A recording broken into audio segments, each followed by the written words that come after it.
First of all, thanks for coming along. My name's Steve Reid, for those that don't know.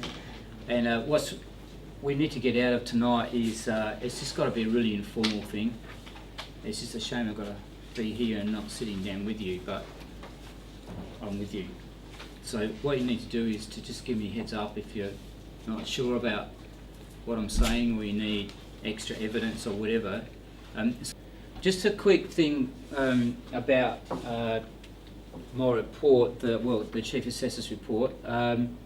There were some points that I'd really like to raise because I'm sure no one's read it, because I haven't even read the copy that's been posted in the SACE board because it's fairly heavily edited, and that's cool. But there were some truly inspiring and brilliant responses this year, 2013, from our kids, and therefore from their teachers. Just brilliant. Mainly in assessment type 2, but across all the three of the contexts, MAT apps, com products and systems and control. Some of the systems control stuff was just awesome. For example, kids designing and manufacturing exhaust systems, doing all the physics and the maths around calculation of bending and sizes of boxes and all that sort of stuff. It was some of the better stuff we've seen in recent years from that perspective. Of course, com products is huge, and material products has always been that way. It's interesting that at the moment we were probably one of only two areas in the SACE board that our enrolments are increasing. I'm not really sure why that is, excepting that the framework that we work within is so inclusive that it invites people from lots of different contexts to join us. It's exciting. All stuff from maritime engineering through to sound technology, media, food technology, textiles, networking, game making, and the sort of stuff that we do as well. It's all still there and all growing. So absolutely fantastic. I'm really impressed with that. The gaming controllers for people with limited mobility was an absolute. This gentleman over here had an exceptional student, and he is an exceptional teacher. Interactive websites, furniture. There was a TARDIS done with the CD rack. It was totally awesome. That was so awesome. I had to take photographs of that when no one's looking, and I've still got them. Radio controlled devices, some stunning photography, and I could have gone on and on and on. But suffice to say that a number of people that you're working with and around are very good at their job, and the students are responding brilliantly. It was a really fantastic week of moderation, preceded of course by the 30% externally marking, which I missed most of this year, but I was there for the process obviously. And what's really good is that at the end of each year I've got to go into the SACE board and sit down with people from the SACE board, and they tell me the bad news or the good news about how our results have gone from previous years and how they compare to other subjects. The best graph I had was the fact that our marks for the externally marked component and assessment types 1 and 2, the moderated sections, are on a par. Absolutely brilliant, meaning that you've got it right. They're the same performance standards for the externally marked component as they are for assessment types 1 and 2, but that you've got it right, and it's a great credit to you. When you think of that, I mean, a lot of subjects, there's a big difference between the exam or the externally marked component and what happens in the school. But all teachers strive for them to be seamless. We are. Well over 70% of your marks weren't changed. That's also a little bit above the state average. Although it seemed like at moderation that there was a lot of changing happening, there actually wasn't that much. So, brilliant. Teacher marking was accurate, just spoken about that. And that's another good thing I've spoken about before. Get through this pretty quick. The performance standards were being interpreted accurately across the subject, and I'll try and give you a heads up about how that might work. However, the problem was that a little bit too often we had a lack of evidence in assessment types 1 and 2. So unfortunately, too often there would be 2 skills tasks come in with, say, a drawing or 1 photo, A+. Just not good enough. It's incumbent upon all of us as teachers to represent our students' work in such a way that the mark that you are requesting can be validated and supported by the SACE board, because the SACE board over the last couple of years have been brilliant. Their ethos now is the teacher is right unless there's evidence to suggest otherwise. So it's not like the SACE board's out to trick us or to catch us out or to take marks off our kids. No, it's quite the reverse. It's a really positive environment to be in these days. Probably always has been, but certainly at the moment. There's not that headset anymore that says, right, we're looking for teachers that have made mistakes or kids that aren't up to scratch. Not like that. So a really positive thing. So we've got to respond to that, and if their ethos is, okay, we want to support your marks because you know best, then what we have to do is provide enough evidence to support the grade that you want. Okay, it's really important, and probably highly likely that those people that are sitting in front of me now do that, provide that evidence. Highly likely. So the last time I said what I'm saying to you a couple of weeks ago in Ceduna, a couple of people said to me afterwards, there's a few negative things that you said, Steve, and I said, oh, fine.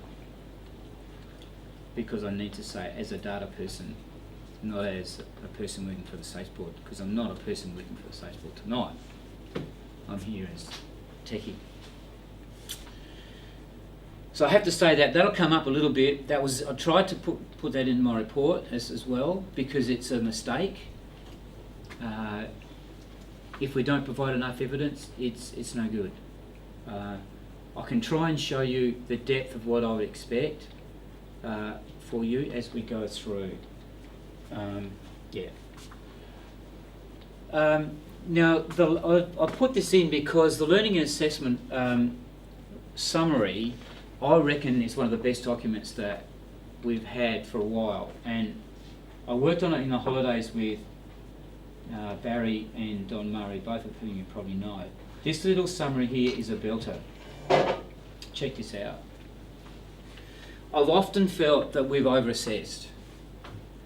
And by that I mean, in assessment type 1, we've got 2 skills tasks and a MAT apps under normal circumstances. Everyone understand that? The assessment design criteria that we have to get through for assessment type 1 is everything. So investigation, planning, evaluation and producing. However, the spirit of assessment type 1 is called skills. So what I would recommend that you do is make sure that your kids get rewarded for the skills that they produce in assessment type 1. Hence, for the 2 skills tasks, unless there's a good reason not to, I would suggest that you only assess PR 1, 2 and 3, as I've got up there. Don't worry too much about the learning requirements, because you all know what they are, you can look them up. But it's the performance standards here that I reckon is a good way to go. Now, I have to really say this carefully, that you can assess what you want, but you have to provide evidence for it. That's the issue. So if, for example, you're teaching a photo course, and we've got a couple of the most talented photo teachers on the planet here at the minute, although we are very lucky, they often put in assessment type 1 in the skills task, PL3 or PL2 and E3 or E2, so that their kids go out and they research a topic, research how to take the images, show some evidence of planning, and then evaluate them at the end, fine, beautiful.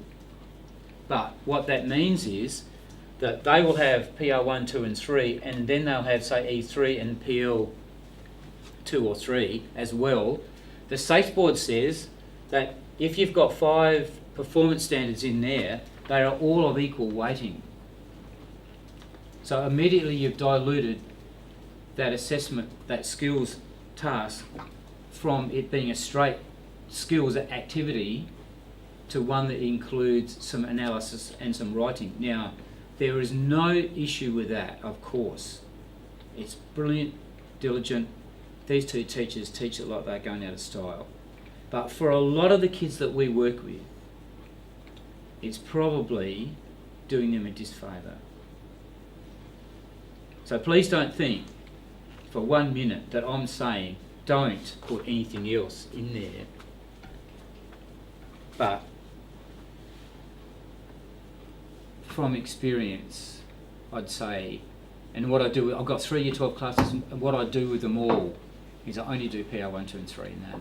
I've got 12 IT 1, CAD 1, graphics and industrial design thing as well. Okay, so I reckon it makes a lot of sense to me. That leaves, so you do two skills tasks, assessing PR 1, 2 and 3. That leaves Mad Apps here to assess I1, 3, 4, PL3, E3, which means tick, tick, tick, all the assessment design criteria have been covered, but you've still maintained the emphasis in your subject, in your assessment type 1, in skills, which is where it's seated. That's the spirit of the document is producing for our kids in particular. Like I said,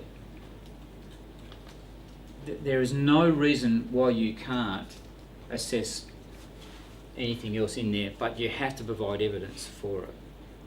Okay. Now, so some of the common product subjects, it suits really well to do that, but a lot of the Mad Apps ones, or then material products ones, I should say, sorry, they probably lend themselves more to the PR 1, 2 and 3. So if you want to put a change to what you're assessing, yeah. what do you suggest you write? In your an addendum to the, just say that you've just changed the assessment design criteria. You're saying with the assessment design criteria, but you've changed the performance standards that you're going to assess in assessment type 1. Full stop. That's all you need to say. Pardon? You have to justify that? No. Because if anyone wants to look back at the learning and assessment plan, is it compliant? Yes, it is. As long as you assess everything along the way, which under that model you would, then you're fine. Investigating, producing, planning, and evaluation covered. Is everyone okay with that?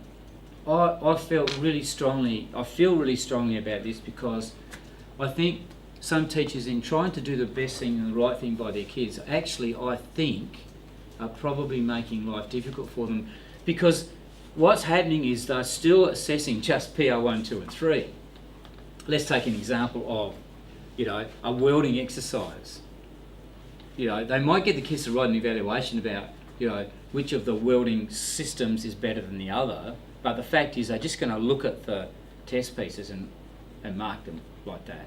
But the moderators will be looking at your assessment task, and if it's got E3 or something on it, if there's no evidence of that, well, that's 1/4 of the marks where you got 0 for, that they can't support you with, that they want to support you with.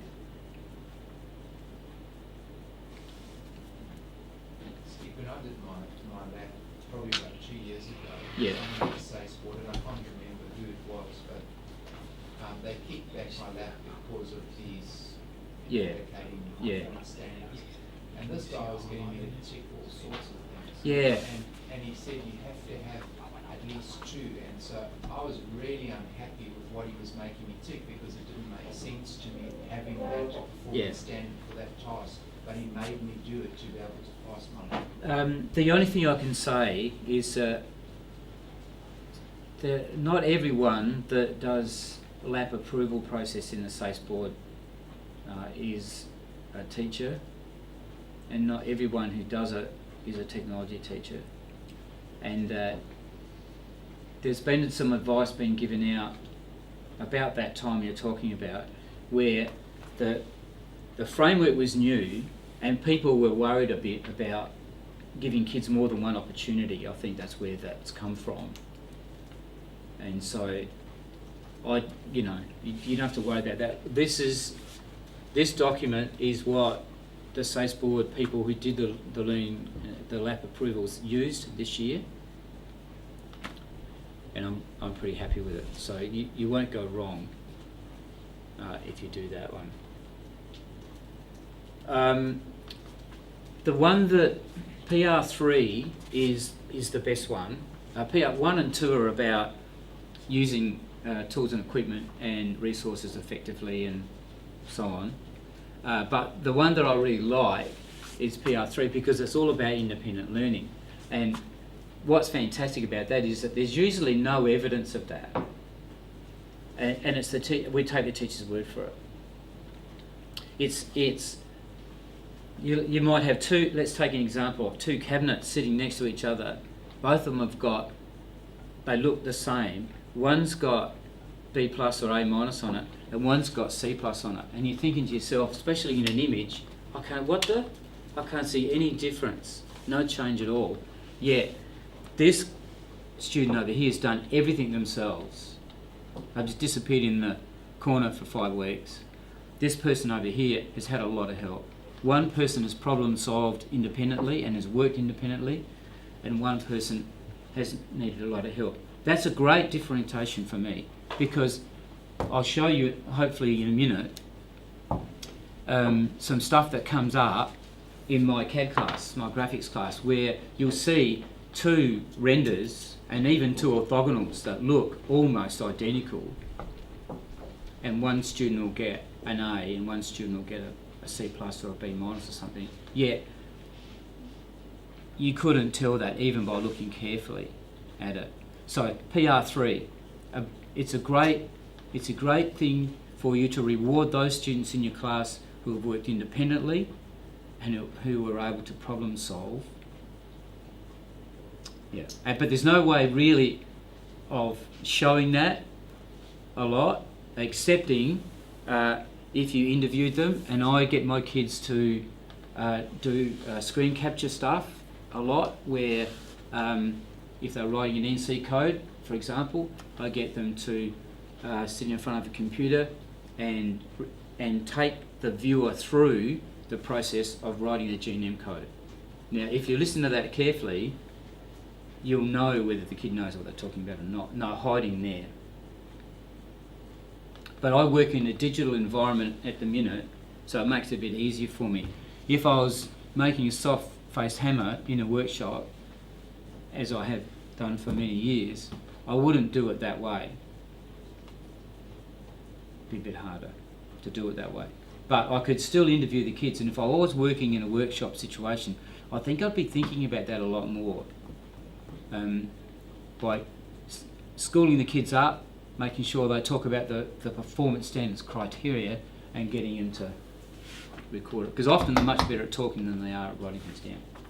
Okay, that document, incidentally, if you want a copy of that, it's a belter. It's only the one that's on the net, but what I've got highlighted on there are a lot of stuff that you might find interesting, and I think I can give you a copy if you've got a USB. Or if you email me tomorrow, I can send it to you. It's no different, excepting it's the 2014 job, and I've put stuff on there.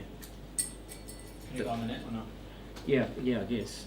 Yeah. So we'll put it temporarily on the events page Yeah. where this event was. Yeah, it's the same. It's on the net probably. It's probably on the SACE board, but SACE board's sometimes a bit hard to work through.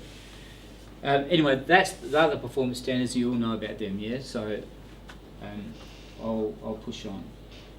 I might even revisit that.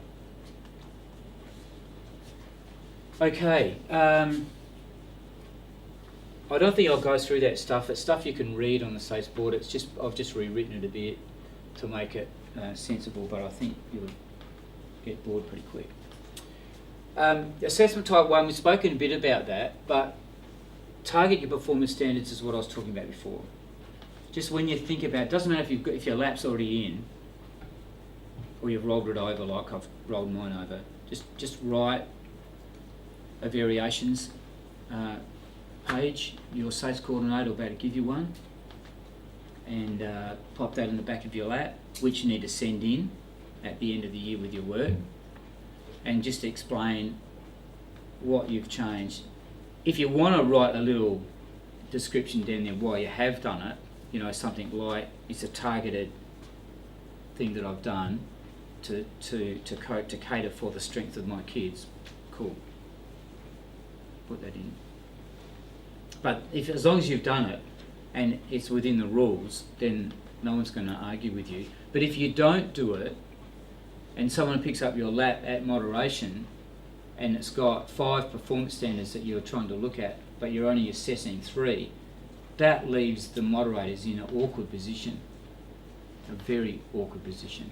They want to support you, but yeah, it doesn't add up. So that makes it a bit harder. Now, material apps. The thing about material apps is very, very easy. You need to do qualitative and quantitative testing. You'll get first research and second research, no problem at all. Like, kids will get on the net.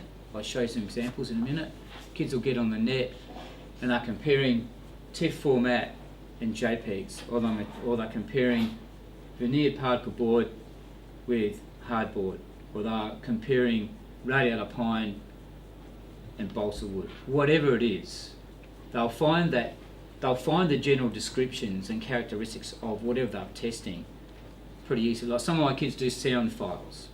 Okay, so they'll find those easily. They'll find descriptions of the sound files or whatever they're doing. But the trick comes that they have to design or select materials that they can quantifiably test and hopefully qualitatively as well. In other words, with a JPEG and a TIFF, for example, the same image, zoom it in, check the pixelization out. Then just go back out, check the file size out, graph the file size, make some analytical comments about the pixelization, game over.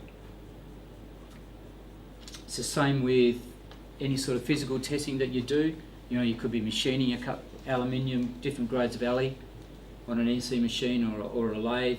So the qualitative testing will just be like an image shot showing one's got a better surface finish than the other.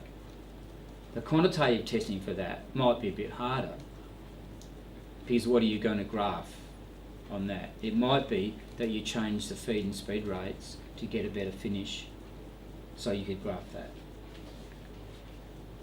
It might be that you're using a hardness test, so dropping something down to measure the diameter of the indentation.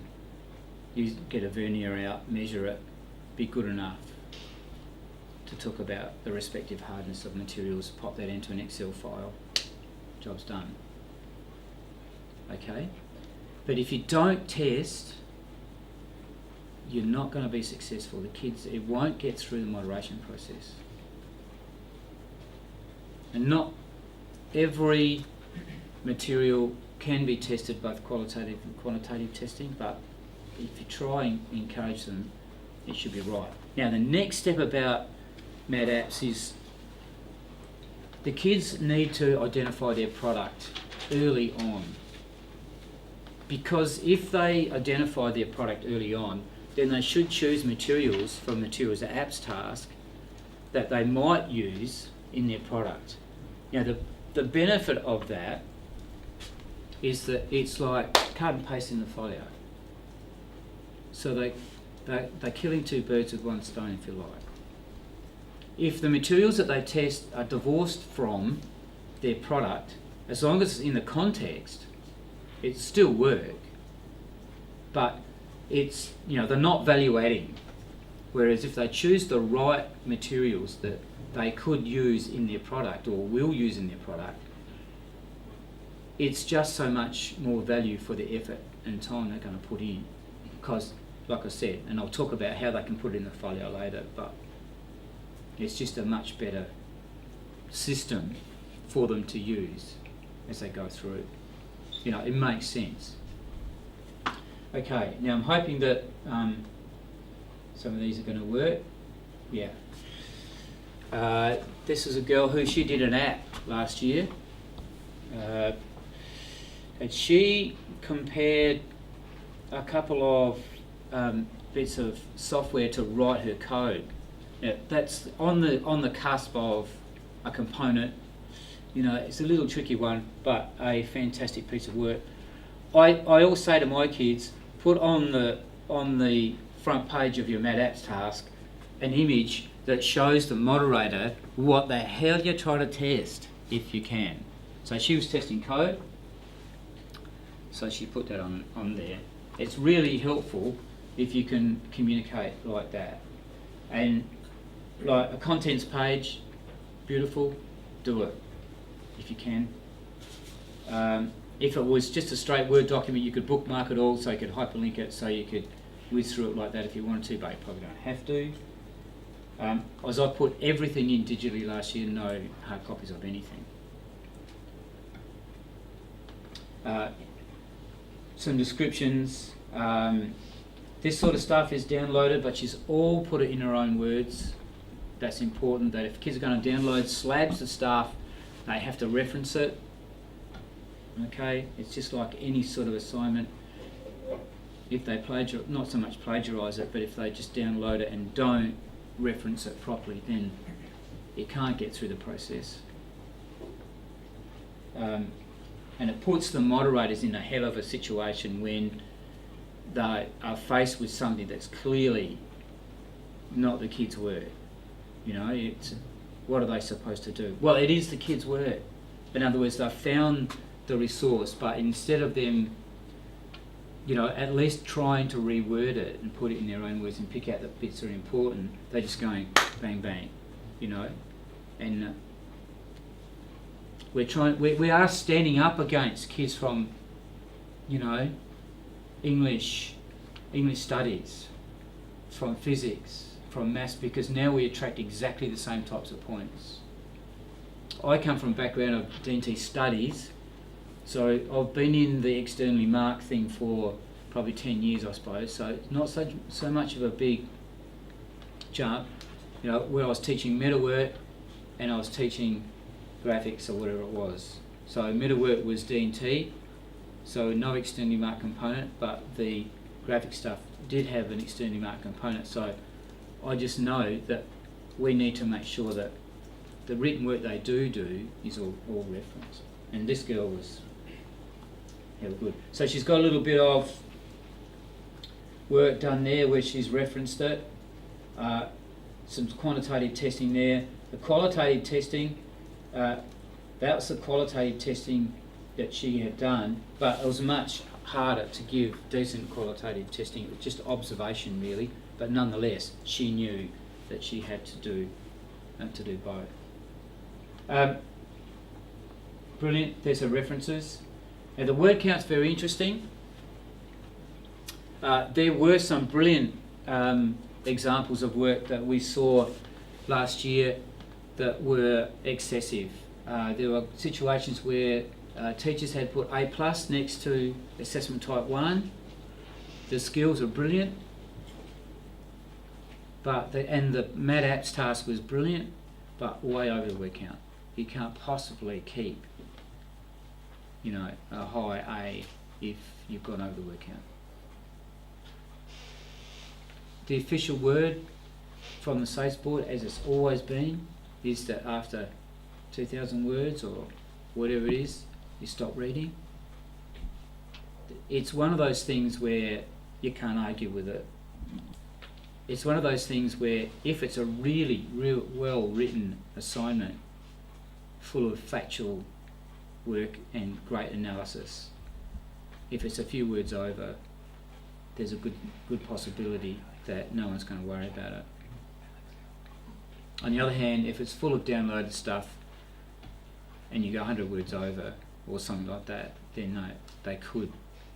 You know, look, it's really hard for me to stand up and not toe the SACE board line here, but I'm just saying, don't go over the word count. If you do go over the word count, there's a chance that, you know, the kids' work might suffer. I don't think they'll bother. The other one, and I can show you later, is a student who compared two different types of medals, and it was similar, but wasn't dressed up anywhere near as nicely as that one, but it was still A+, qualitative and quantitative to an nth degree, a real belter in a material products sort of setting. I'll just turn this back on. A bit of hot air floating around. So I apologise for that, but I'll try and get that back up, because I tried my best to make this work for us, but yeah. The skills tasks, just before we move on, the skills tasks are very interesting in terms of their depth and rigour. There are some people that will get the kids to do, if I put into a furniture context, would get the kids to do, you know, a bedside cabinet or quite a complex table for a skills task. And there'll be other teachers that will get them to do, you know, a couple of mortise and tenon joints.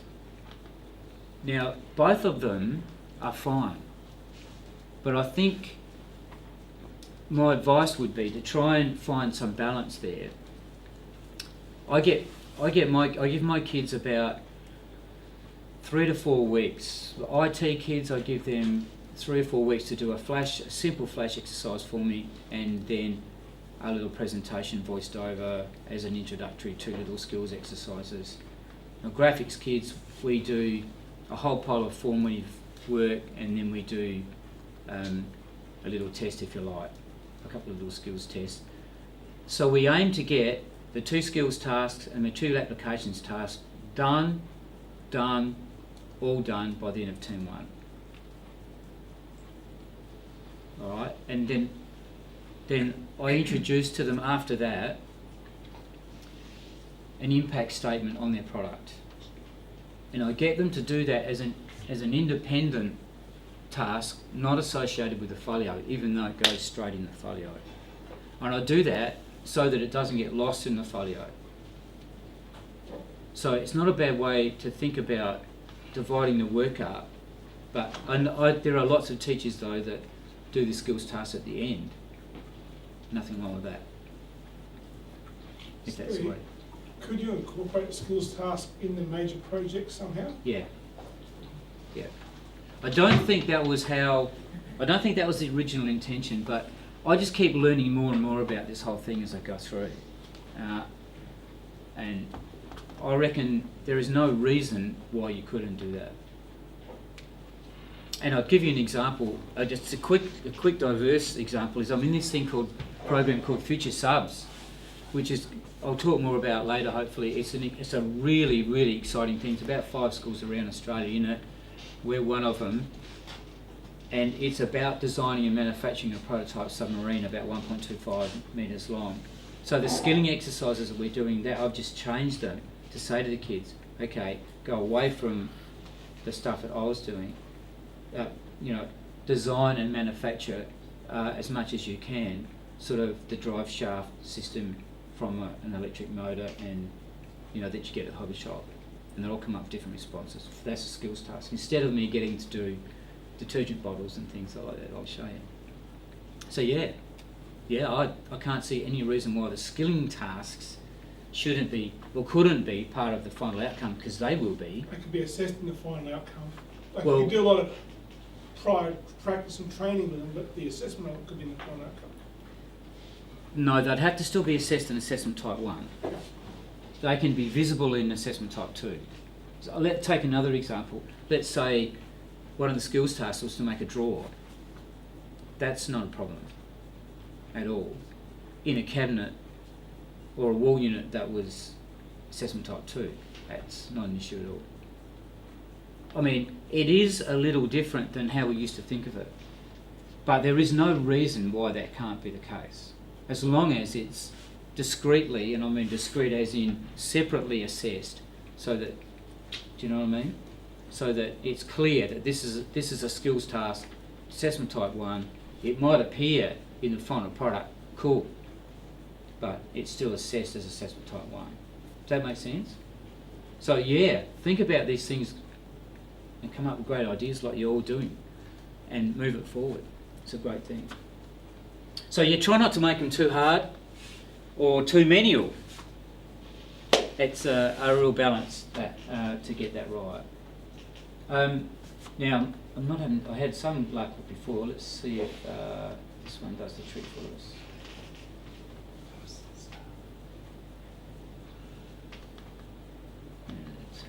Maybe. Oh yeah. Oh yeah. This is a media presentation for a skills task. So I won't play all of this, but this was a way that she's presented her work, okay?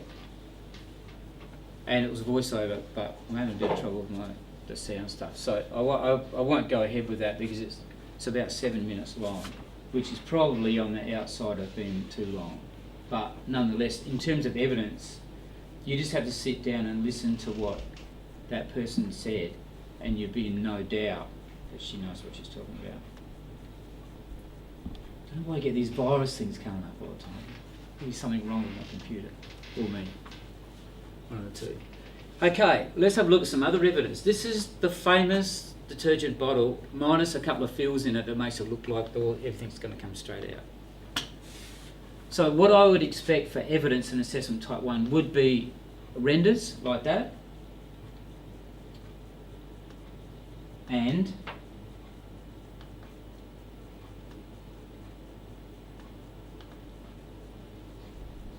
I'm hoping this pops up for me. Yeah, and an orthogonal drawing. Okay, so what the kid would hand up would be the part file, so a .cat part file, whatever system you're using. Renders or render, orthogonals, isometrics if they want. I usually say to the kids, return the responsibility back to you.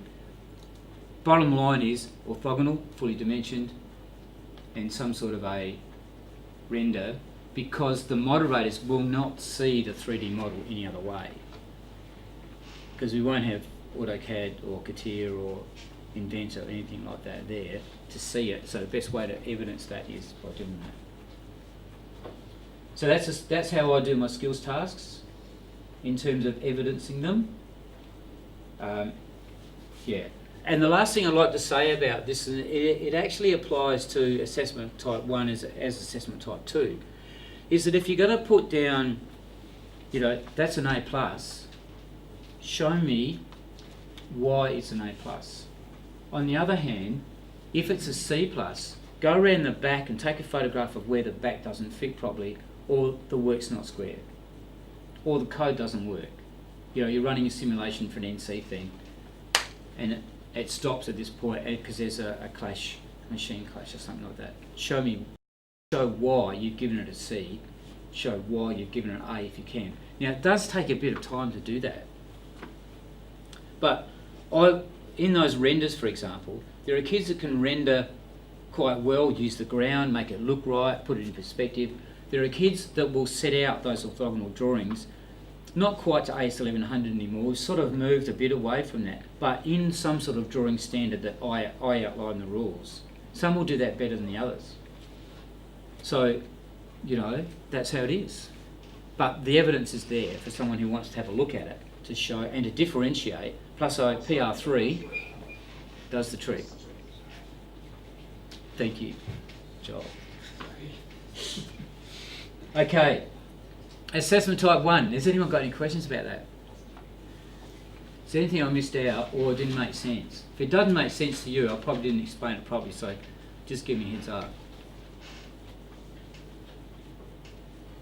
Don't think it's a dumb question, because I make plenty of dumb mistakes. One thing with written feedback, so can we send in for our results basically a certain performance standard and the photo evidence, or should we be writing much of a comment on like the student work independently or, Yeah. it's, I must have missed it. I think maybe it was the one that didn't load up. Showed you the way I send in.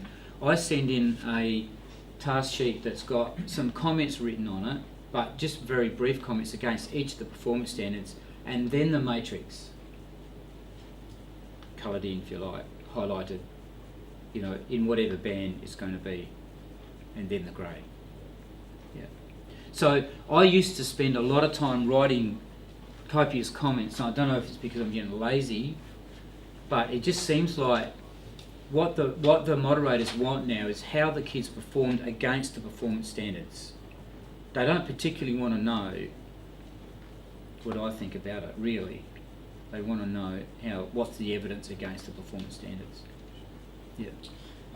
Showing evidence of their marks between an A and a C Yeah. would obviously be the product record that the students hand up. Not in assessment type 1. Right, okay. Yeah, no, in assessment type 1, you could call it a product record because it's really similar.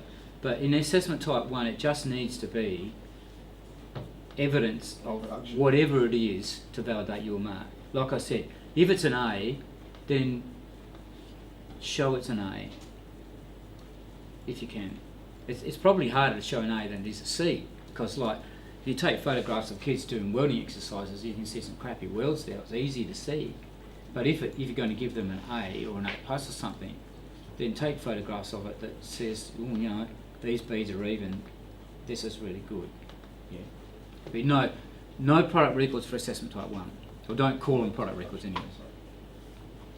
Material apps thing, so get the kids to come up with their own what they want to test. Yeah. I guess my question is, some of them are pretty crappy, so you sort of try and help them out to come up with something a bit more depth. Yeah. But sometimes when they do it, they do the testing, and they get some results and they graph and all that sort of stuff. For me, I sometimes wonder if they've really done enough to get, you know what I mean? Is it really a good enough test, if you like, to achieve a good grade when they put all that other work into it? What if the test that they're doing isn't all that great a test, but they're still doing the testing, getting some results, and rather than doing a good job, and it relates pretty reasonably, but it's not like a great test, you know what I mean? Yeah. So you're probably, in that scenario, you're probably looking somewhere between a B- and a C+, because the analysis that's gone on and the research that's gone on isn't strictly aligned to the product. I'll give you an example. Kids designed his dog kennel, right? Yeah. Did a great job, and then he wanted to do a test to see whether certain products were scratch resistant for the dog when he starts home into the kennel, And so he made some, like a fork thing, and then, test a certain weight on it, going backwards and forwards a number of times. Is that? Yeah, that's pretty cool. reasonable? That's exactly what we want, I think. Like, what will differentiate that between, say, an A and a B, or, whatever, would be, I guess, the depth and the rigour of the testing. How was it conducted in a true experimental way, so the variables were looked after and all that sort of stuff, and then the standard of the analysis afterwards, what sort of conclusions did they draw from the evidence that they got, and were they able to, for example, measure the depth of the indentations and therefore graph that, as well as take images of that, so you can see qualitative and quantitative results. Yeah. And I think the thing that I appreciate is that he came up with this Yeah, independently. perfect. From one test someone else had done and regurgitated. Well, So, my pedagogy has always been about returning the responsibility back to the kids as much as possible, for a couple of good reasons. One, they're a hell of a lot better than I am at coming up with good ideas. And two, that's how they learn. So I would never go in and say, right, go and do a hardness test and you're going to do, a moisture test. I might eventually say that to some of my kids who don't really get it. I say, look, if you can't think of anything else, this is probably appropriate. But nothing wrong with that. But those kids for PR3 are going to struggle. Anything else, AT1? AT1's a real strength of ours. Probably spent too much time on it because you do a pretty good job. Like I said, the worst part for AT1 is the lack of evidence to support what the good work is that you've done. I think that's the only issue I've got with that. Okay, product record is the only thing that I really need to talk about assessment type 2, because assessment type 2, 50% of the year's work is a massive strength of ours. The Achilles heel for assessment type 2 seems to be the product record, but it's getting a lot better. So the product record should be inclusive of the following: development for any skills that were not included in assessment type 1. Selection and use of appropriate components, specialised processes or production techniques. Application of knowledge and understanding. Safe and accurate use of appropriate equipment and processes. Modifications of the design brief as required. Use of materials. Ongoing reflection of ideas and procedures. And a product record is used to provide evidence of modification, planning, production and or evaluation aspects of the design process that occur during the creation of the minor and major products. Now, what I really liked seeing last year was product records that were full and inclusive. And when the teacher had the marks down there, say B plus or whatever it was, as soon as you looked at the product record, it was like, no brainer, put it straight back in the bag. Because the product record, diligence and rigour and depth mirrored the standard of the product, if that makes any sense. Where there's a problem is that the product itself is still fine, but the evidence to support the product is just not there. So put yourself in a position where someone said, Steve, that's an A+. Oh, really? I've got one little image of that. And you've got A+ down there for 50% of the year's work. Tough gig. So the product record plays an enormous part in it. And the evidence that's inclusive in the product record is not hard, but it has to be there. I'll try and find, hopefully, some of these will do it for us to show you.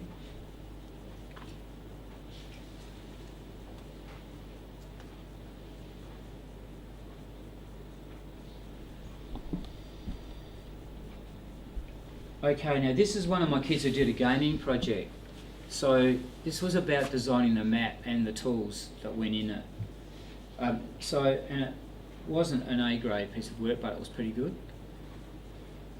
Often we've got, in fact I've used a table like this one here, where you've got images of the progression, sequential progression, and then you've got evaluative comments and planning comments. Now the planning comments, the evaluative comments are usually fairly easy, but the planning comments, the kids find hard to write, and I get that.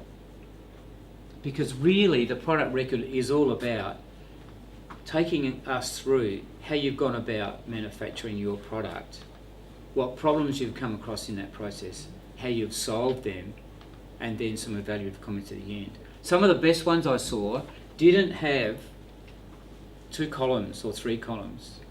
Some of them only had a brief description of each sequence as we went through it, and at the end they had 200 words of evaluative comments about what they'd done, and I really liked it.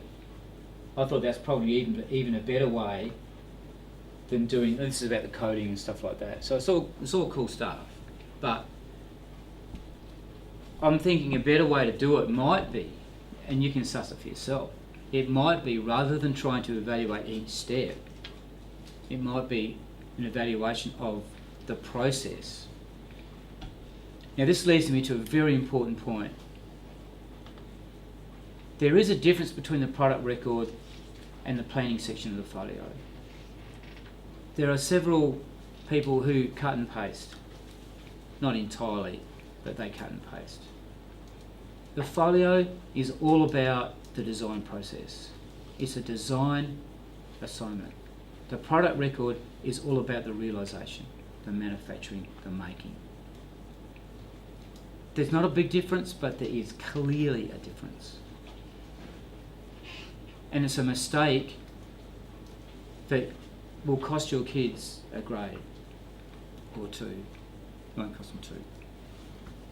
But for example, if kids put stuff in their folios that is just a sequence of manufacture, yes, there's got to be some of that in there.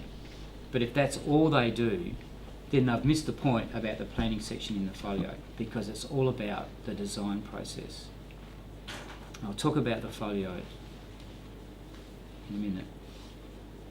Do you get that? Because there is a significant difference, and it takes a bit of talking to people to say that. It's like they don't quite get that one's a designing record and one's a manufacturing record. Okay, so that, and in terms of the length of that one, fine, good. I still reckon 12 to 14 images is enough. What we really don't want to happen with this is it morphs into a library or something that the kids think they have to spend every waking minute recording as in a journal. No, you don't have to do that. We're just looking for significant steps in the manufacturing process. For the minor product, it might only be 3 or 4. But in general, I'd say for the minor product, you're sort of looking at, 6 to 8, something like that. Again, it really matters how you do it rather than what you put in there. Now, I've got hopefully an example to show you where, again, I've got some of my kids to record their product record digitally, going through their work on the computer screen, explaining it. So rather than a hard copy, it was sitting in front of the computer, headphones on. I've explained to them what they need to talk about so they don't miss anything that's important. So I evaluated the comments and planning comments and a record of manufacture. So with a CAD model, 3D model, for example, it's just like going backwards. Depending, you go back through the steps to show, how you created it and what problems you came across and how you solved them. Perfect in that environment, even better than hard copy like that. So that's what a product record might look like. Again, there's probably a little bit more than we necessarily need in there, but it is inclusive of evaluative comments and planning comments. Some of them will be a little bit inane, like this worked well, this didn't work well, but I'd be struggling to come up with better descriptors of that from time to time, depending on what I was doing. But things, put it into a furniture context, if you didn't put in a trial assembly, that'd be a mistake. If you're doing some coding, it'd be a mistake if you didn't show code that worked and code that didn't, and what changes you made. Say if it was an NC code, a G&M code, what changes you made to make sure that the part was machined properly. If it was HTML, what changes you'd made to make the part, to make the feedback form work or whatever you're working on. Those are the sort of really important things that if you say to your kids, look out for them, then and return the responsibility back to them, I find that works the best for me. Return responsibility back to them. There's a very interesting discussion that we could have about that. And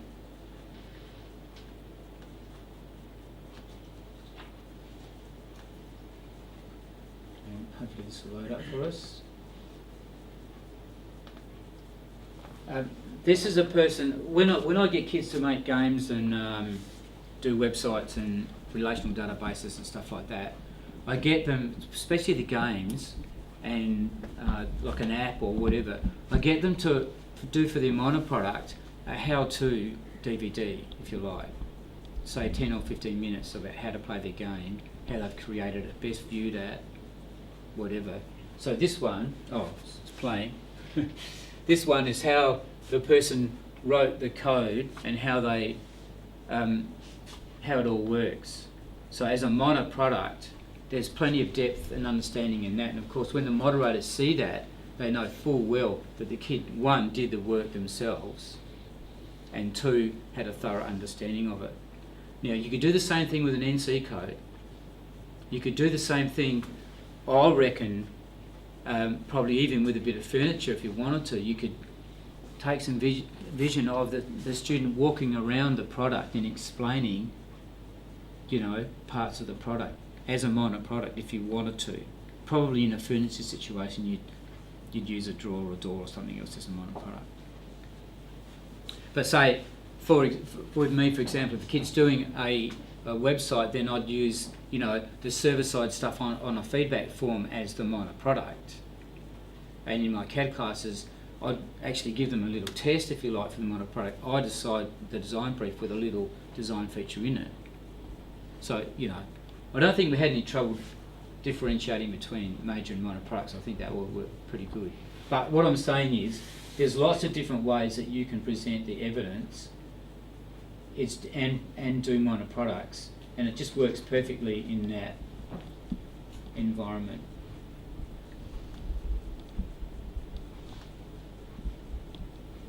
Here's a good product record. I mean, the others were too.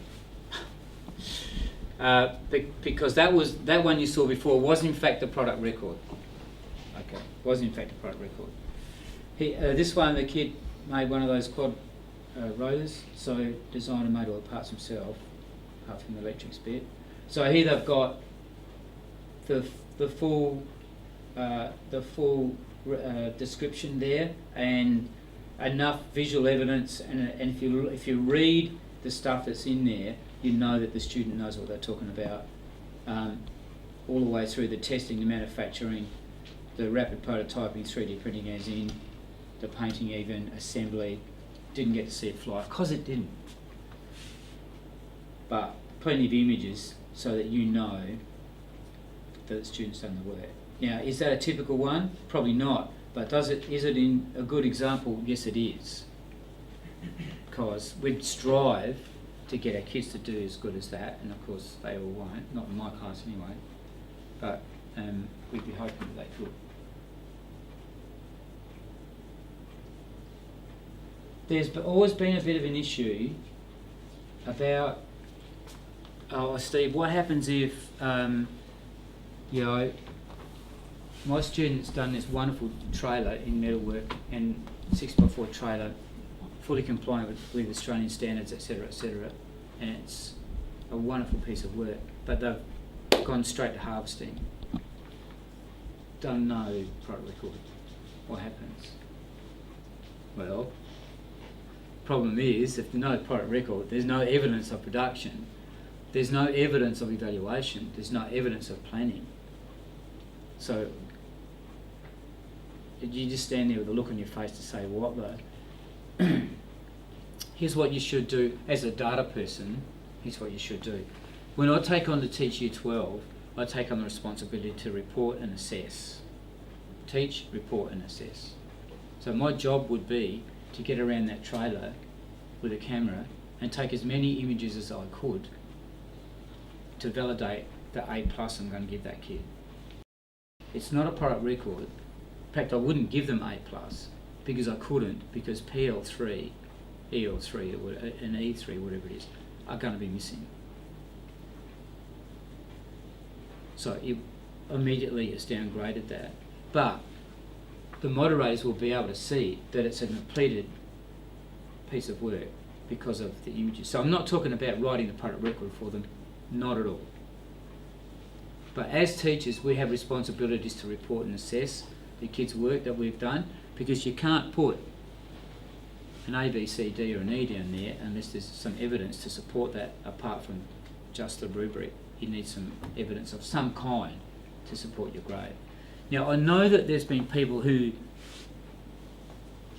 would immediately say that, look, it's not my job.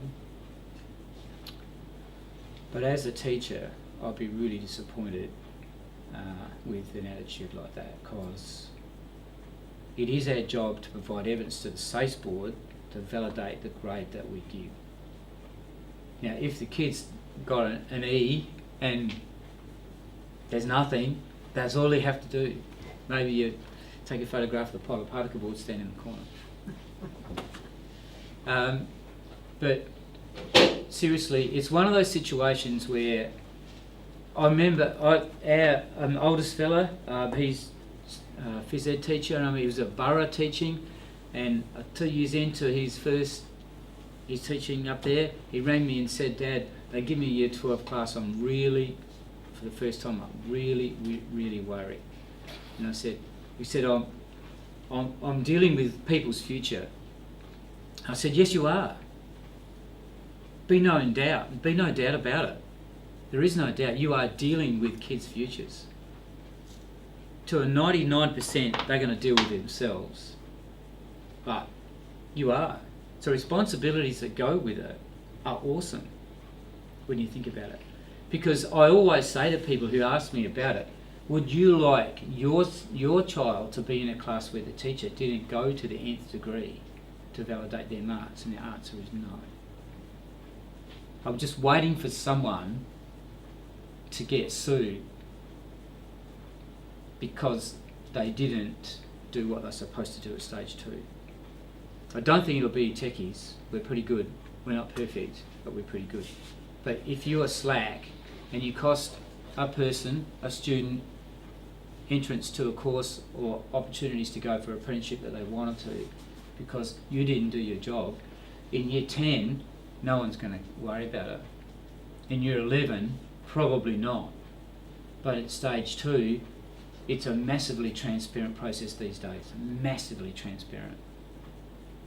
They can go right back through whatever records they want. So, I'm just saying, please, if the kids don't do a product record and you are going to give them a grade, just run around with your phone, run around with a camera, take some images of what you've got, pop that in, and you'll have done your job. So I'm sorry if that comes, I don't mean that to be a negative thing. I know it comes across that way, but it's, as a techie, I reckon, as a teacher, I reckon we owe it. We have to validate our assessments, okay, in our situation. Because there's no visit, don't start talking to me about that. Okay, assessment type 3, the folio. Well, I can't believe some brilliant results coming through. To get a merit last year, you had to get 58, 59 or 60 for the folio because you give it 30 marks, the marker gives it 30 marks. Now, in moderation, it's the moderators not marking your work, but moderating your work, supporting your work. In the marking process, they are dead set marking it themselves. You are dead set marking it. They don't know what mark you've given, and obviously you as the teacher don't know what mark they've given. But if it's within that 5 mark tolerance, it's an aggregate score that goes straight through. If it's outside the 5 mark tolerance, be marked again by someone like Rod. If he's had a bad day, he's a tough man. And the 2 closest scores go together. Every now and again it gets 4th marked, would you believe? Very rarely, but every now and again it gets 4th marked. But as I said right at the beginning, we are pretty close now.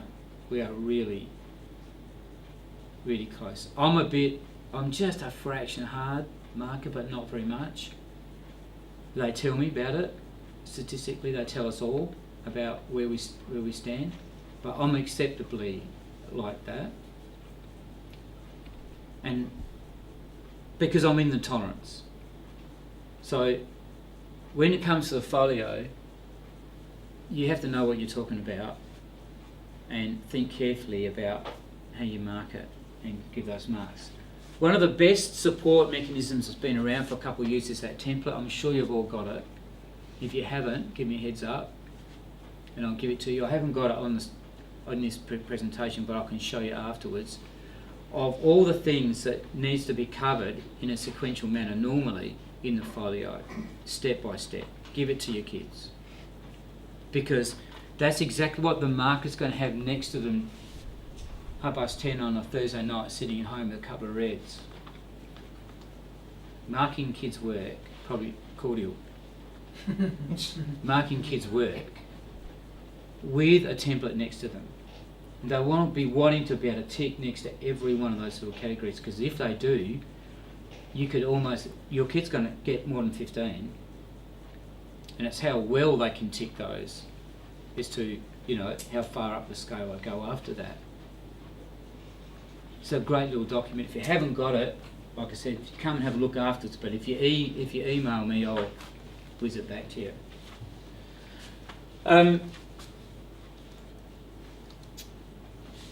Yeah, please don't include. Oh, here's what works for me. On the front page, and I should better show you a couple of examples. On the front page, put an image of your student's final product. Now, sometimes it's not finished by the time you have to hand in the folio. So if it's an article of, let's say they're making bedside cabinets or something, and their product's not finished to the point where it's a bit revealing what you put on there, then just get the kids to download a similar product and whack it on. Because when the marker picks up the folio, I've actually marked these things myself before, and where I've been 2 or 3 pages into it before I've got any idea really what the student's trying to make, or design I should say. So if you get, where possible, put an image of your student's final product on the folio. Where that's not possible, put something on there that represents what they're trying to do. And it sets a great start for the marker, I reckon. But it makes it so much easier. Oh, this person's doing an app, or this person's doing a web page, or this person's making a trailer, or this person's whatever they're going to do, a series of images, Don't include appendices, rather include any relevant detail in the body of the folio. The appendices thing is not going to work. There are people that put product records in as appendices. Not going to happen. What I don't want for the markers to have to do is to wade through a 2,000 word assignment and another copious document full of stuff that isn't relevant. And if it is relevant, it should be in the folio. This stuff is where we differentiate between Year 12 standard kids and those kids who are not quite there. It's what you leave out of the folio that makes a difference. Because they think 2,000 words, well, I'll never finish, I'll never be able to do that. Well, yes, they will. So they have to be really careful about what they put in or what they leave out, so that they still tell the story, but don't go over the word count. So don't stick a whole pile of stuff in there, because it's not going to get read. And all it's going to do is to compromise the whole thing. Okay? Check the word count. The markers are entitled to stop at 2,000, like I said before. Where you're going to get away with a little bit is if it's a crash hot thing, if it's really good quality, plenty of diligence, plenty of well-structured writing, plenty of analysis. But I'll be standing up in front of 35 markers probably in October or whenever it's going to be, saying to them after 2,000 words you've got to stop. Because what else am I going to say? That's what the rule says. So if you go over that, there's always that possibility that someone's going to stop. Quite rightfully so. I mean, if kids are handing in 3,000 word stuff, that's not fair, is it? Or even 2,200 word stuff. It's got to draw the line somewhere. Check the referencing. The Harvard system is meant to be used, but I think you'll get away with it as long as it's clear that if you've got downloaded stuff, it's referenced and acknowledged. I mean, that's really all we want to know. Okay? I know that some kids have actually have used different coloured font to indicate, when they're looking at, say, similar examples of joining systems or finishing systems or web pages or whatever they're looking at, they've used red words that are ones that are descriptive from a website. Then they've used black coloured font to indicate their own analysis from that. Now, that you don't have to get, I mean, that's probably a little bit primary school-ish. You don't have to do that. But what you do have to do, I think, is get your kids to differentiate clearly what's downloaded and what's not. There are several ways to do that, clearly using quotation marks and stuff like that. The italics one, though, works for me. I like that. You can put a little caveat at the top to say that, you know, all documentation included within this folio that's in italics has been downloaded and referenced appropriately. Cool. It leaves the marker's job so much easier, because even if you know, even if it's not quite true, in theory, it's evidence that the student can differentiate between their own work and work of others. You know, I mean, maybe you don't have to do that at all, but you know, it can work for us. But here's the key for you, I reckon, and for me, for my kids. This bit: use diagrams, charts, and images as much as you can. They can provide vital evidence of the design sequence, but they don't compromise the word count significantly yet. You know, they are the best evidence that you can provide of the sequential design process that you're going to go through, without the compromise of the word count. Really important stuff. I'll just quickly whip through a couple of the bits of it and then I'll stop. And I probably won't go to these. I might do the first one. Design brief is the guts of the whole thing. If the kids don't do a design brief / statement of intent properly, it's going to come back to bite them in the beginning of the planning section, where they should be reflecting on their investigation to say, what's the best scenario I've come up with related directly to the requirements of my design brief. So if the design brief is thin and not directed cleverly towards their product, it will make life so much harder for them to write comprehensively in the beginning of the planning. Also, the first statement in the evaluation, probably E1, can't remember, talks about how effectively your design process has worked. Has your product worked? Has your product met your original design brief intentions? So immediately, you know, there should be a link. And I was talking about that bookmarking thing before. I've done it a few years ago, but I've given it up now because it's a pain in the neck in Word to do it. But immediately, you hyperlink the words design brief in that beginning paragraph or beginning statement in the evaluation. And if the marker has forgotten what the design brief looks like, click on it, take you straight back to it. That shows me that the kid knows exactly that the design brief is the crux of it. It's where it starts, where it finishes. Now, logistically it's a pain in the neck to do that, but it's really important. So the design brief has to be comprehensive enough without compromising your word count. I mean, you can't have probably, I don't think, 300 words in the design brief. Even though it'll be a wonderful document, you've got nothing left. So you probably, I'll try and show you a couple of good ones, but just dot pointing them, but nonetheless they're still fairly comprehensive. Now the statement of intent is really a very difficult one for the kids, because every now and again you get a kid that comes in and says, oh, I want somewhere to put all of my stuff in my bedroom at home. I've got nowhere, so therefore I want to make this wall unit. Oh, perfect. That is a statement of intent. There's a purpose, it drives them. But too often for a lot of the kids that I teach, they really haven't got a clue about what they're going to design. They don't need it, but I'm going to make them do it anyway. So how do you get around that? Well, I get around it in a sort of a fairly superficial way by just getting them to say something like, well, my statement of need required me to design and manufacture a prototype phone case or whatever it is. Full stop. And then go on to the design brief. Because the design brief still, however, if the statement of intent was, all my phone cases are crap, they fail me all the time, so I'm going to design one with the following features. Hell good.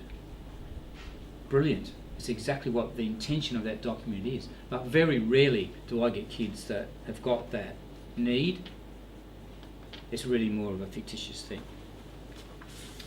Okay. Again, just I don't want to viruses.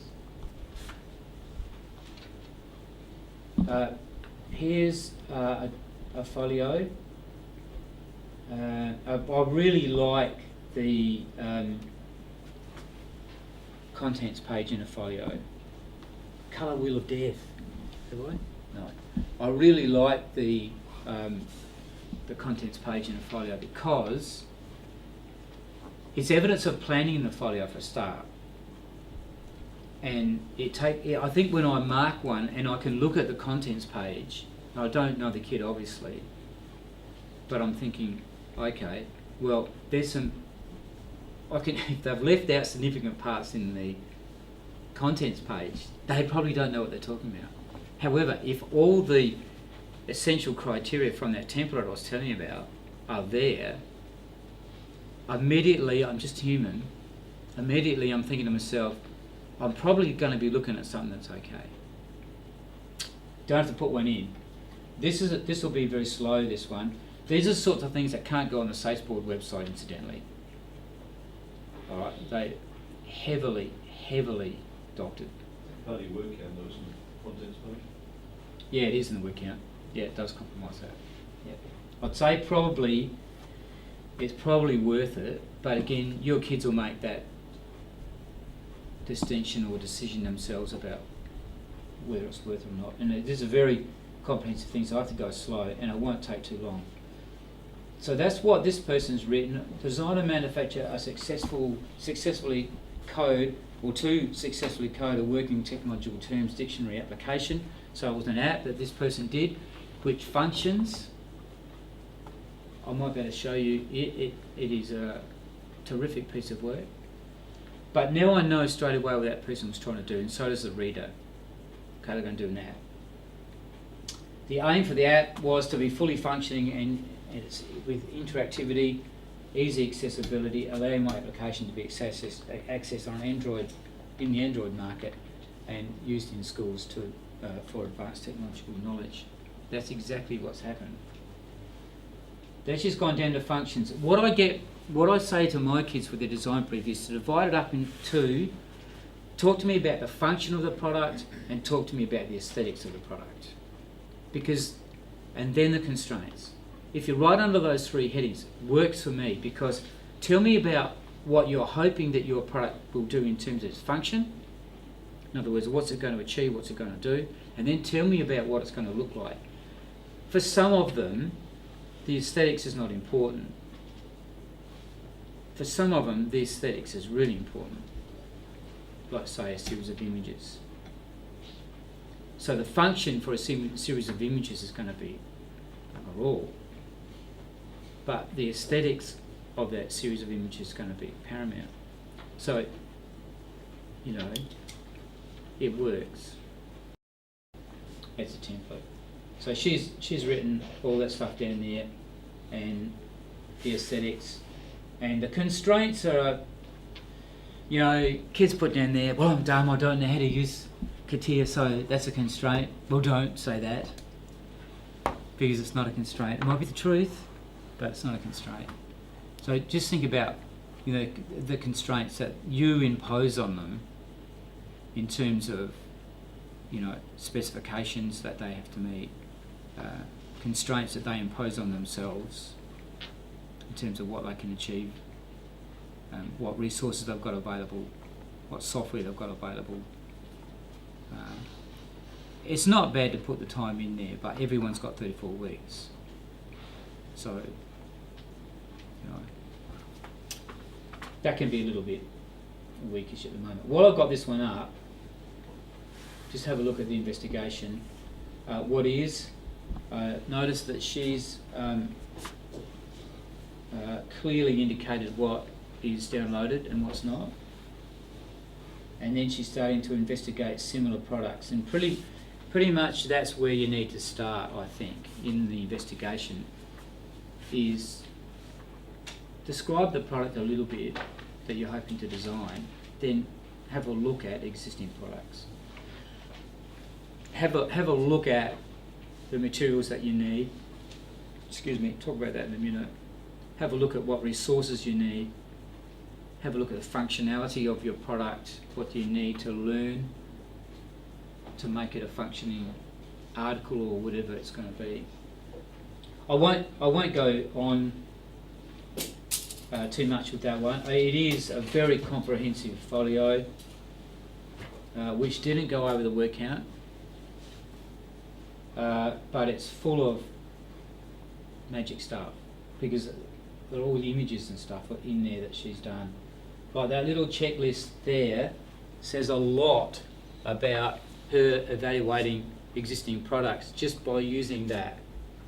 She made up her own tech checklist, and so instead of having to write that in 70 words, she's just used the same criteria for each of the products, which meant that there was consistency that she had developed in terms of looking at it, but efficiency in terms of presenting it because it was just a tick in the box. So she decided what was important. That was, really good. I didn't tell her to do that because I probably wouldn't have thought of it. So it's a good thing, and so on. Now I reckon, look, it's magic stuff, but we'll move on.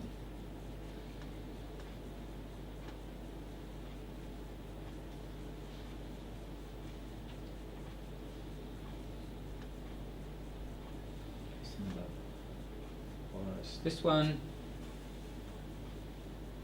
is the quadrota folio.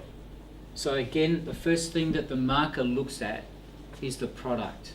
Love it. Know exactly. Their headset goes straight away to the manufacturer, design and probable manufacture of a radio control, remote control thing. Good, like it. Content, same thing. Probably a little bit more efficient in the table of contents. I'll try and find there we are. That's the statement of intent. Probably it's too hard for you to see. I apologise for that.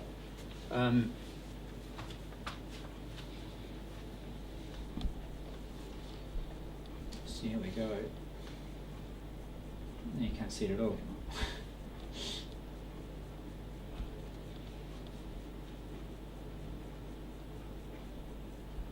I don't know if I'm going to drag that out or not. No, I'm having trouble picking that thing up. I would. Okay. That's the statement of intent. So he put, I intend to design and manufacture a sophisticated prototype functioning miniature quadrota. I'll be using existing electronic systems and motors. Now he came along with that idea, so therefore his statement of intent was a no-brainer. But most of the kids that I teach don't come along with those ideas. Right? So existing products, trying to find, I just have to look it back a bit, I think.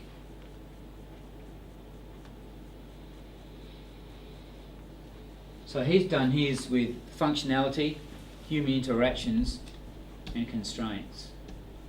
Okay, I told him to do aesthetics and he said, I've got a better one than that. Cool. So then he's gone on to looking at existing examples.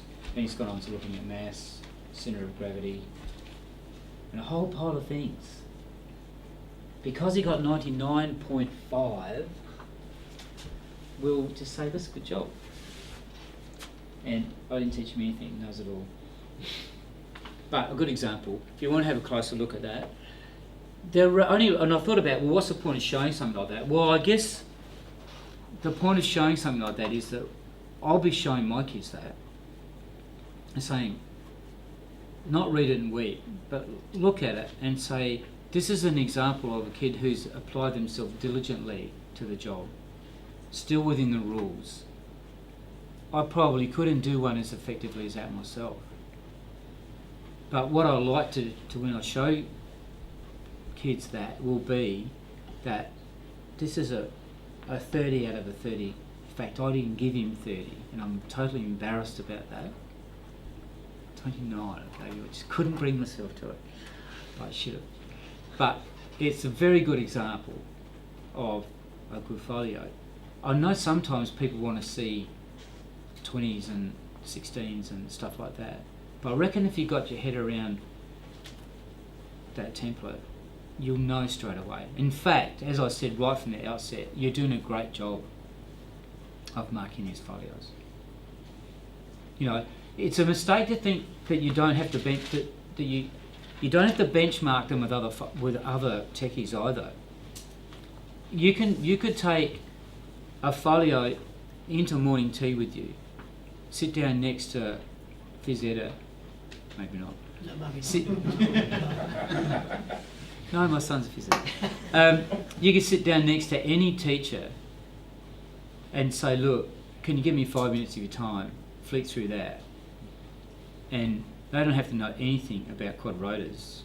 They'll just be able to tell you whether that's a pass or a fail, crudely put. But probably within a very close proximity of the tolerance to whether that's A, B, C, D or E. Because the teachers are like that. They just know quality stuff when they see it. Someone walking off the street would also be a lot closer than you think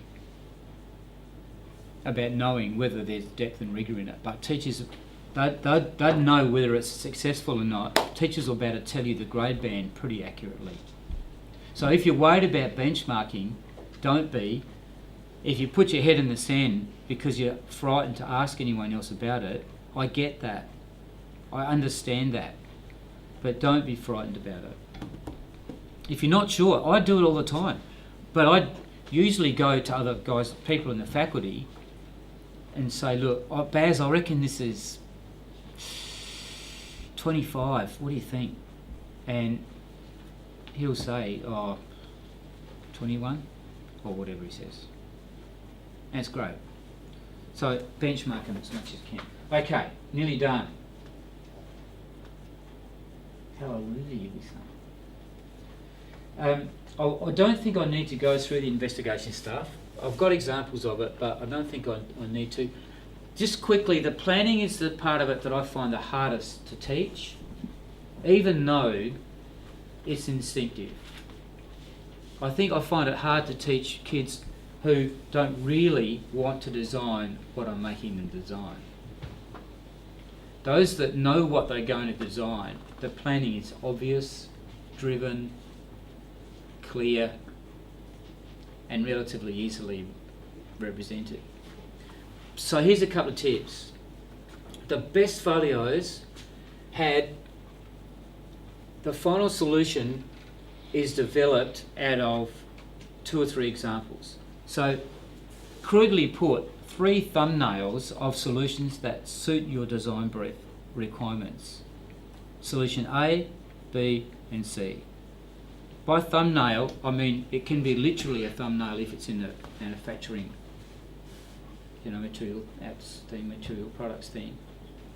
If it was in a CAD theme, it could be 3 3D models, but not developed 3D models, just sort of overviews, if you like. 3 lots of code that would do the job, but identified as option B is the best one, so therefore I'm going on with that. Straight away, that says that from my design brief, here are 3 solutions that in the investigation I have developed and found. But I'm choosing option A, B or C because it most closely represents my design brief. Intentions? Cool.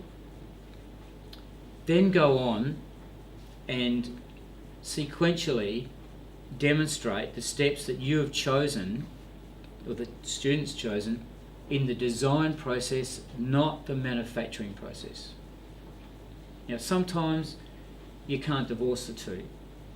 In my situation with my CAD kids, I find it really hard to divorce the two because they're designing as they're making the 3D model. And they would change 40 things in a single lesson, but not record any of them. As we do, and we're sitting down and playing around with the computer. Bugger that up, change this, change that, blah, blah. Done 5 things without even thinking about it. So it's really hard, but in the designing of it, as many sketches as you can put in, hand-drawn ones, brilliant. Absolutely gold. In a digital circumstance, say in the photo course, you know, surely there's a step of digital imaging those images. Usually there is. So represent that as a designing / manufacturing thing. It's a tough gig to differentiate between the two things. You know, one's a product record, one's evidence of planning the images. So if you take the photo one for an example, in the folio, it's quite likely that you wouldn't necessarily show the final images. I would. But it's quite possible that you could go through the whole process and not show the final images. If you're designing something in furniture, like I said, that it might not be finished before the folio's got to be handed up. So you won't necessarily show evidence of completion in the folio, but you will show how it's been designed. There is a difference, and there's a subtlety there, and it comes out in the planning. It's not evident in the investigation, it's not evident in the design brief, but it's totally evident in this bit here. And all discussions were refocused back to the original design brief intentions, and the more your kids use that language in their folio, the more impressive it's going to be for the marker, because that's what I'm going to tell the markers to look for. I want your kids to show the markers that they understand about the value and importance of the design brief intentions all the way through the document. Now the cool part is that they said they're going to have three drawers and a door, and they get to the end and they've got, you know, 2 doors and 1 drawer because they changed as they went through. Great. Just acknowledge that. That's perfect. So you don't have to stick to what your intentions were, but where you go away from them, just acknowledge that. So from my investigation, I have found that I don't need 3 drawers to do the job. I only need 2, but I'd rather a much larger space with a door on it to accommodate my new Xbox that I've just brought. Fantastic. But just show that. So the planning, really important. This bit down here is the bit that a lot of people leave out. Don't forget the testing and modifying, because the testing and modifying gets a gig on that sheet. And if your kids can't put a tick, or the marker can't put a tick next to your kids testing and modifying, then there's a hole in it. It might be a wonderful piece of work, but there's no testing and modifying. Testing and modifying in the design process is hard in some contexts.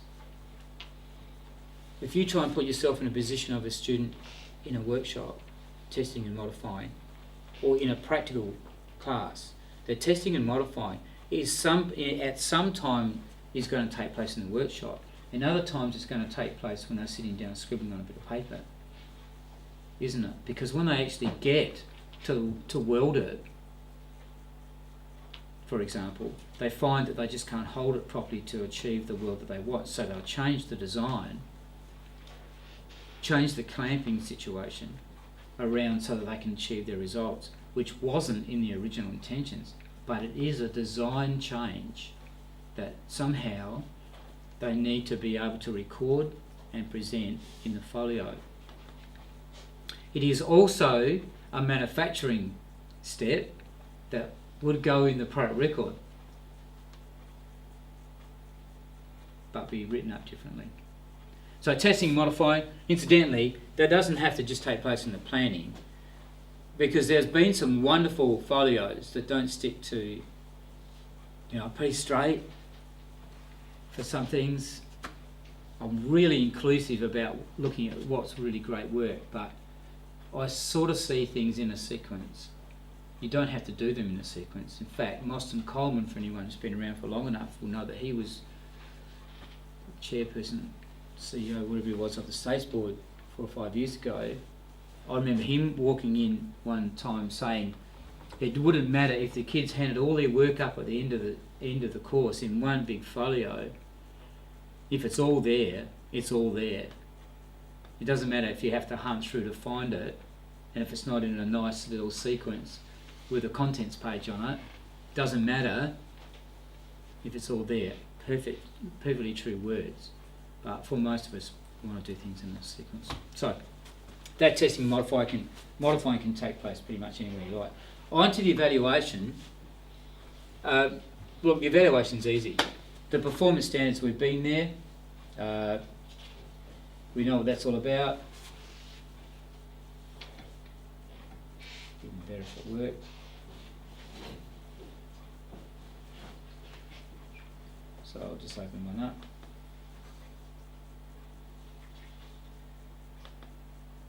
The performance standards leads me to a really interesting question or discussion, a last discussion, will be about providing evidence against these performance standards. What's the difference between sophistication and capable is probably fairly straightforward. Capable and competent is a lot closer. So B and C, for example, is a lot closer. But I just think that you've got to, it took me 2 years to get away from using numeracy in my marking. So for the last couple of years, I don't use any numbers, except in the folio where I have to.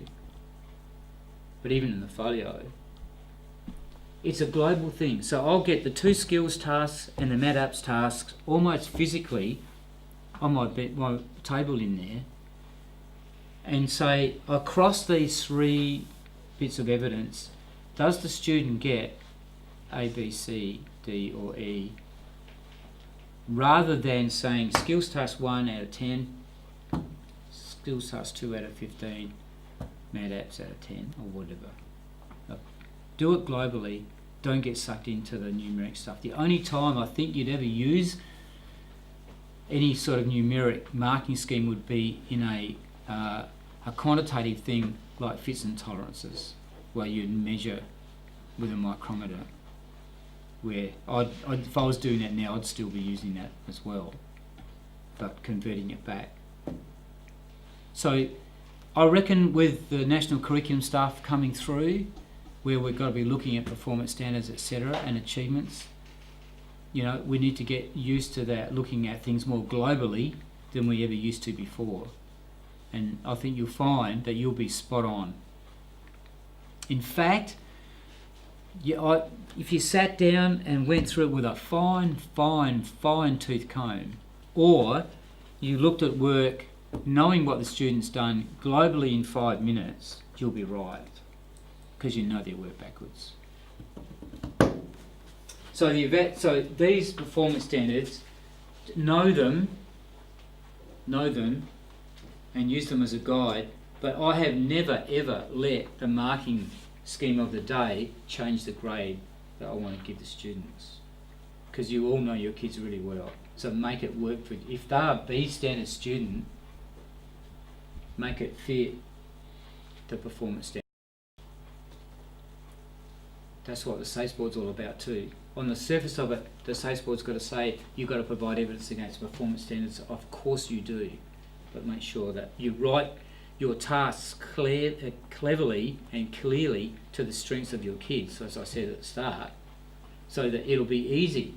If your kids' strengths are analysis and investigation, load up your skills tasks with that. But for most of us, if they're not, keep that stuff out. So the evaluation is probably the easiest thing the kids get to do, because they've got a generic understanding of whether their product design process has been successful. And it gets a bit muddied in there with the outcome of their product as well. That's okay. What sort of things would you change? What sort of things worked? What sort of things didn't work? And the last one down there talks about the impact of your product. I use that by saying to the kids that the design process you went through has produced a product, of what sort of carbon footprint has it produced? What sort of sustainability is involved in your product, in the manufacturing process of it, say, for example? What sort of life cycle has it got? Keep that down to around about 20 or 30 words, and you're looking good, I reckon. Because one thing that you can actually do that evaluation in the investigation part. You know how you write that little essay, if you like, in the investigation we spoke about earlier.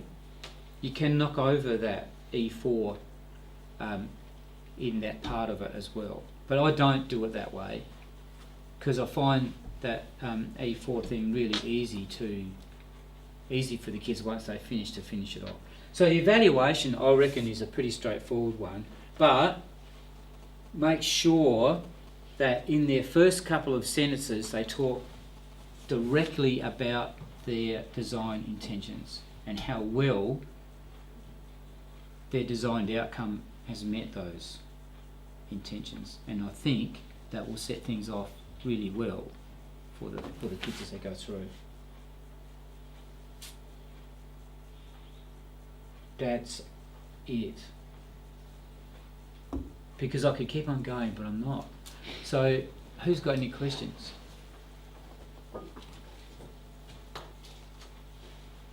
Steve, last year I felt like he suggested that the moderators don't get to see, say, the material apps tasks about testing materials and whatever else.